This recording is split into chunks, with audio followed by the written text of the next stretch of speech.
고훈 목사님이라는 분이 계시는데요. 어느 연세 드신 할머니 집사님이 이제 연세가 드셔서 이제 자녀들 집으로 가시게 되면서 목사님께 작은 선물을 찾아와 이제 인사를 하시는데, 지난 10여 년 동안 목사님께서 안수 기도를 해주셔서 심장병이 나았다고 하시면서 감사 인사를 하시는 것이었습니다. 근데 이제 목사님은 아무리 생각을 해도 자신이 10년 동안 안수 기도를 해드린 적이 없는데, 그래서 제가 언제 안수 기도를 해드렸습니까? 라고 이제 물으셨대요. 그러자 이 할머니 집사님이 하시는 말씀이, 목사님의 안수 기도를 받으면 심장병이 나을 것 같은데 매주마다 안수 기도를 받을 수는 없고, 그래서 예배 끝나고 목사님과 악수를 할 때마다 안수 기도를 받는다고 생각하고 한 손은 악수를 하고 한 손은 자기 가슴에다가 이렇게 손을 얹었다는 거예요. 그러니까 본인은 안수 기도를 받았다고 생각을 했고, 그래서 이렇게 10년 동안 기도를 받다 보니까 심장병이 나았다는 겁니다. 이 이야기는 제가 이렇게 목사를 우상화하려는 의도로 여러분께 드리는 이야기가 아니고 믿음에 대한 이야기를 하려고 하는 겁니다. 여러분, 믿음은요 정말 단순한 겁니다. 그리고 믿음은 단순해야 능력이 있는 것입니다. 저는 우리 모든 성도님들께 오늘 이 새벽의 말씀을 통해서 놀라운 믿음의 결단을 주시기를 축복합니다. 오늘 본문을 보면요, 이 다윗의 본문이 다윗의 시편이거든요. 근데 다윗이 얼마나 단순하고 강력한 믿음의 사람이었는지를 우리에게 소개해 줍니다. 먼저 1절의 내용을 보면 이 시편 9편에 대한 내용을 사실 기대하게 만드는 도입부예요. 1절을 보면 주님, 나의 마음을 다 바쳐서 감사를 드립니다. 주님의 놀라운 행적을 쉼 없이 전파하겠습니다. 그러니까 이 1절 도입부에 다윗이 무슨 이야기를 하냐면 주님의 놀라운 행적을 쉼 없이 전파하겠다는 이런 자신의 의지, 자신의 어떤 결단을 고백함으로 시편이 시작이 됩니다. 근데 이 주님의 놀라운 행적이라고 적혀 있다 보니까 다윗이 지금 엄청난 놀라운 간증을 하겠구나라는 생각이 들죠. 근데 다윗이 지금 주님의 놀라운 행적이라고 소개하고 있는 크게 세 가지가 있는데, 그 첫 번째가 뭐냐면 3절에서 8절까지인데요. 그 내용을 요약을 하자면 하나님은 악한 사람을 반드시 심판하신다는 이야기입니다. 두 번째는 뭐냐면 9절에서 12절까지 하나님은 하나님을 알고 전심으로 하나님을 의지하고 찾는 자를 만나 주시고 응답해 주신다는 이야기입니다. 그리고 세 번째는 18절부터 20절까지인데요. 하나님은 가난하고 궁핍한 자를 반드시 구원하신다는 이야기입니다. 지금 다윗이 이 세 가지를 가지고 주님의 놀라운 행적이라고 지금 이야기하고 있는 것입니다. 그런데 여러분, 지금 다윗이 하고 있는 이 이야기는 우리가 다 알고 있는 내용입니다. 지금 다윗이 갑자기 하늘에서 불을 내려서 원수들을 하나님께서 멸하셨다거나, 혹은 다윗이 위기 가운데 처해 있었는데 하나님께서 어떤 평지풍파를 일으켜서 그를 구원하셨다거나 그런 내용이 아니에요. 다 아는 내용이죠. 하나님께서 악인을 심판하시고, 또 하나님께서 하나님을 알고 찾는 자를 만나 주시고 구원하시고, 가난한 자를 반드시 하나님께서 건지신다는 이 내용들이 우리가 모르는 내용이 아니라는 사실입니다. 그런데요, 우리가 다시 한번 생각해 봐야 할 게 있는데, 저와 여러분이 정말로 하나님은 악한 사람을 심판하시고 하나님을 알고 전심으로 의지하는 자를 만나 주시고 응답하시고 가난하고 궁핍한 자를 구원하신다는 것을 우리가 믿는다면 인생의 고민이 끝났느냐는 겁니다. 더 이상 인생의 고민, 인생 가운데 고민할 것이 없지 않겠습니까?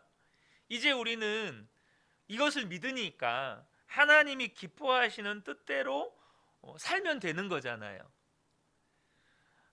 지금 좀 힘들고 어려운 일이 있어도 우리가 고민할 게 뭐가 있느냐는 거죠.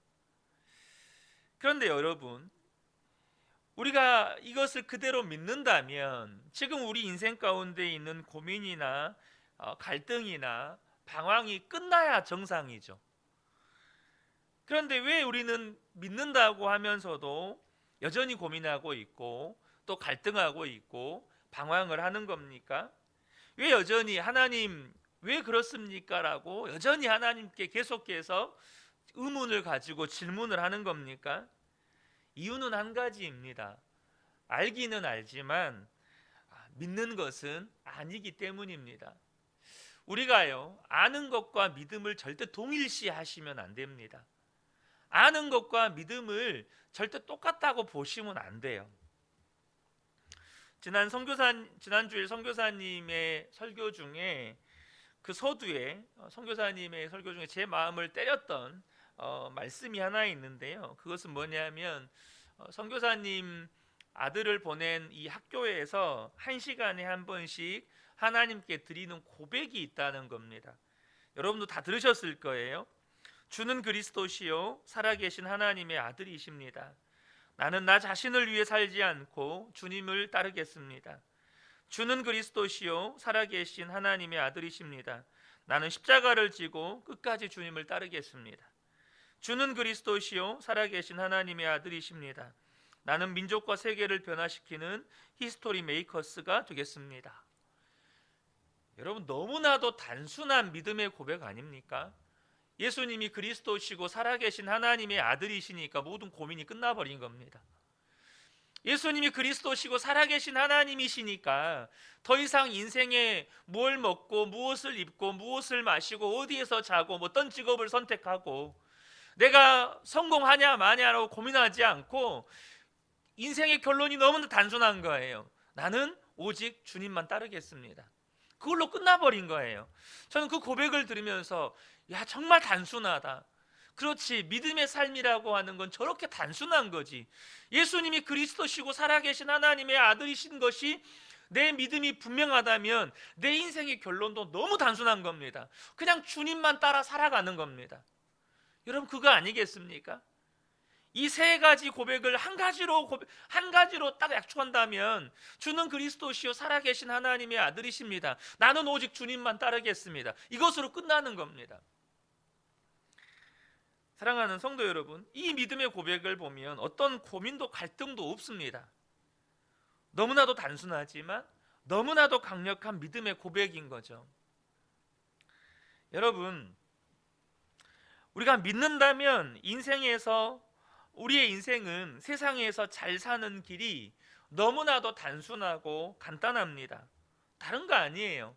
죄 안 짓고 하나님이 하지 말라는 거 안 하고 하나님께서 하라는 대로만 하면 그게 가장 잘 사는 겁니다. 그 쉬운 길을 가지고 왜 그렇게 갈등합니까? 우리가 집에 가는 길 갈등하지 않죠. 왜냐하면 예배 끝나고 집에 가는 길은 우리가 수없이 다녀본 길이라 어디로 가야 할까, 어떤 교통을 이용해야 할까 그런 고민하지 않고 비바람이 쳐도 집으로 갑니다. 왜 그럴까요? 많이 다녀본 길이라 훤한 거예요.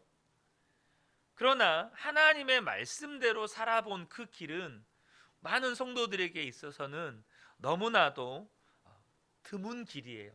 그러니까 말씀대로 살아본 경험이 너무 드물어요. 하나님의 뜻대로 살아보니까 되더라. 하나님의 뜻대로 사는 길이 정말 잘 사는 길이더라. 그렇게 내 인생에 순종의 걸음이 축적된 것이 너무 적다는 겁니다. 순종의 걸음이 너무 적다 보니까 주님 뜻대로 사는 길이 너무나도 희미하게 보이는 거예요. 마치 처음 사람이 다녀보지 않는 산길을 처음 가보는 것처럼 어디가 길인지 길도 놓여 있지 않고 길도 나져 있지 않고 온갖 숲으로 우거져 있어서 어디로 가야 될지를 모르는, 마치 한 번도 다녀보지 않는 등산길을 오르는 것처럼 너무나도 많은 성도들에게 하나님께 순종한 그 순종의 걸음의 축적이 너무 적다는 거예요. 사랑하는 성도 여러분, 그러니 이제 내가 어떤 문제에 부딪히고 어떤 어려운 상황에 처했을 때 하나님의 뜻대로 살면 될까? 세상은 아니던데 진짜 하나님 살아 계실까? 이렇게 확신이 없는 겁니다. 사랑하는 성도 여러분, 믿음은 단순합니다. 주는 그리스도시요 살아계신 하나님의 아들이십니다. 이 고백으로 끝이 나는 겁니다. 우리의 인생도 결론이 나는 거예요. 그렇게 우리의 인생이, 우리의 믿음이 단순하게 결론 지어져야 여러분 세상을 이길 능력이 되는 것입니다. 다윗은 너무나도 분명한 확신이 있었습니다. 그게 놀라운 거죠. 이것은 들어서 아는 믿음이 아니었습니다. 특별히 다윗은 지금 형편이 좋아서 하는 이야기가 아닙니다. 13절을 보면 다윗이 굉장히 어려운 형편에 처해 있다는 것을 추측해 볼 수가 있습니다. 13절에 주님 나에게 은혜를 베풀어 주십시오. 죽음의 문에서 나를 이끌어내신 주님, 나를 미워하는 자들에게서 받는 고통을 살펴주십시오. 지금 다윗은 죽을 것 같은 어려움에 빠져 있습니다. 그런데도요, 조금도 위축된 것이 없어요.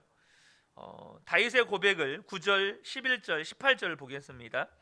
주님은 억울한 자들이 피할 요새이시며 고난받을 때에 피신할 견고한 성이십니다. 너희는 시온에서 친히 다스리시는 주님을 찬양하여라. 그가 하신 일을 만민에게 알려라. 그러나 가난한 18절입니다. 그러나 가난한 사람이 끝까지 잊혀지는 일은 없으며 억눌린 자의 꿈도 결코 헛되지 않을 것이다. 지금 여기 9절과 11절과 18절을 보면 아까 13절에서 다윗이 정말로 어려운 형편, 그러니까 죽을 위기에 처해 있다는 것을 우리가 추측해 볼 수가 있어요. 지금 죽을 것 같은 위기에 처해 있는 다윗이 하나님 앞에 고백을 하는데요, 기도를 하는데, 우리가 죽을 것 같은 위기에 처해 있을 때 일반적으로 나오는 기도의 고백이 뭡니까? 하나님 살려주세요, 하나님 도와주세요, 이런 고백이잖아요. 그런데 다윗은 뭐냐 하면 하나님 도와주세요, 살려주세요가 아닙니다. 다윗의 고백은 뭐냐 하면 억울한 자들의 피할 요새시고 고난받을 때 피신할 견고한 성이시고 친히 다스리시는 주님을 찬양하여라. 그가 하신 일을 만민에게 알려라.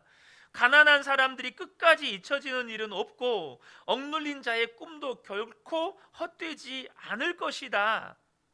지금 다윗은 어떤 기도를 하고 있냐면 믿음으로 하나님을 선포하고 있다는 겁니다. 믿음으로 하나님이 어떤 하나님이신지를 고백하고 있다는 거예요. 지금 그것을 오히려 다윗은 죽을 것 같은 위기 속에서 하나님이 어떤 하나님이신지를 노래하고 있다는 겁니다. 제가 어제 아침에 그제 오후에 PCR 검사를 하고 어제 아침에 하은이 양성 판정 받고 이제 두 아이가 다 양성 판정을 받고 아침에 일어났는데 그냥 이제 예배팀 다른 그 찬양을 틀어놓고 같이 찬양을 불렀습니다. 그 찬양이 뭐였냐면 다른 게 아니었어요. 이와 같은 때엔 난 노래하네, 사랑을 노래하네 주님께. 그러면서 주님 사랑해요, 사랑해요, 사랑해요, 주님 사랑해요. 이 고백을 수없이 반복해서 아침에 불렀습니다. 여러분 이제 두 아이가 양성 판정 받으니까 이 예배 어떻게 하지? 여러 가지로 고민이 되는 거예요. 진짜 담임 목사로서 이게 예배가 한번 중단되고 기도가 이렇게 예배가 중단된다는 게 뭐 한 번 빠질 수 있지 이렇게 생각할 수 있지만 사실 우리는 주님과 하루라도 이 영적인 친밀함이 떨어지고 하루라도 예배가 빠지면 그 영적인 타격은 사실 막대하거든요. 여러 가지로 고민이 되는 거예요. 근데 그 고민 가운데서도 제 안에서 그냥 그 고백이 나왔어요. 다른 거 다 내려놓고 주님 사랑합니다. 뭐 새벽에 나와서 예배도 못하지만 주님 사랑해요, 주님 사랑해요. 그 찬양을 계속해서 고백했던 것 같아요. 사랑하는 성도 여러분, 오늘 우리가 이 말씀 속에서 우리가 반드시 봐야 하는 게 있습니다. 우리가 다 하나님 알죠. 하나님이 어떤 하나님인지 알아요. 근데 어떤 하나님인지 알면 오늘 이 본문의 다윗과 같이 죽을 것 같은 위기 앞에서도 너무나도 단순하게 우리는 결론 지어져서 나도 그렇게 하나님을 찬양하고 또 하나님을 예배하고 여전히 믿음으로 하나님을 향해서 고백하고 선포하고 있는지를 보셔야 한다는 겁니다. 여러분, 다 알죠. 근데 왜 우리가 어떤 어려움 가운데에서 그렇게 힘들게 살아갈까요? 또 왜 되는 길이 안 보일까요? 우리가 이 차이를 분명하게 아셔야 합니다. 그리고 저와 여러분이 믿음 위에 서게 되시기를 주님의 이름으로 축복합니다. 이유는 한 가지예요. 다윗은요, 믿음이 단순했어요. 믿음이 너무나 단순했어요. 그리고 그 단순한 믿음대로 결론을 지어버렸어요. 오늘 10절에 다윗의 믿음이 나옵니다. 10절을 보시면 여호와여 주의 이름을 아는 자는 주를 의지하오리니, 이것이 다윗의 믿음의 결론이었습니다. 주의 이름을 아는 사람들은 주님만 의지합니다. 이것이 다윗의 결론이었어요. 주님의 이름을 알기 때문에 주님만 의지하는 것. 특별히 다윗은요, 주님의 이름을 알았는데 그냥 안 게 아니고요, 경험으로 알았습니다. 다윗은 수많은 주님의 이름을 경험을 통해서 알았어요. 사무엘하 22장을 보면 다윗이 하나님께서 다윗을 모든 대적의 손에서 완전히 건져내신 그때에 하나님께 이런 고백의 기도를 드립니다. 사무엘하 22장 2절과 3절인데요. 이르되 여호와는 나의 반석이시요 나의 요새이시요 나를 위하여 나를 건지시는 자시요 내가 피할 나의 반석의 하나님이시요 나의 방패시요 나의 구원의 뿌리시요 나의 높은 망대시요 그에게 피할 나의 피난처시요 나의 구원자시라. 나를 폭력에서 구원하셨도다. 아멘. 지금 다윗이요, 하나님의 이름에 대한 고백을 줄줄이 하고 있어요. 여러분, 이것이 들어서 아는 지식일까요? 그렇지 않습니다. 다윗은 실제로 그런 하나님을 경험했습니다.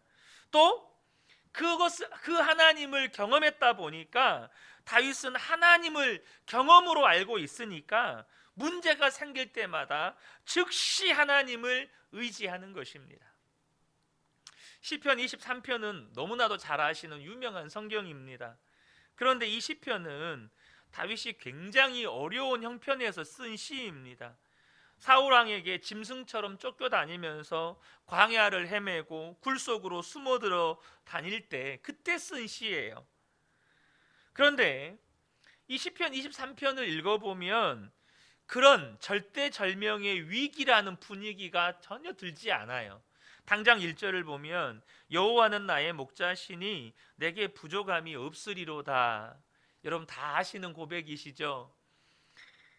이 1절만 딱 보면 있잖아요, 굉장히 여유로운 사람이 진짜 그늘에서 정말 커피와 차를 마시면서 또 독서를 하면서 이렇게 굉장히 여유로운 분위기에서 아무런 어떤 삶의 위기가 없는 그런 사람이 그렇게 하나님 앞에 올려드리는 고백 같습니다.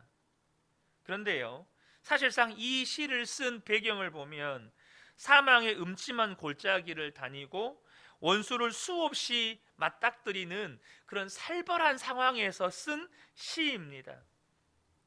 분명히 지금 다윗은 사울왕에게 쫓겨서 광야를 헤매고 다니고 있고 굴 속으로 숨어들어 살고 있고, 그러다가도 사울왕을 맞닥뜨려서 죽을 위기에 처했던 그런 어려움 가운데 있었어요. 그런데 다윗의 결론이 뭡니까? 여호와는 나의 목자시니 였다는 겁니다. 상황과 환경은 무슨 여호와가 나의 목자입니까?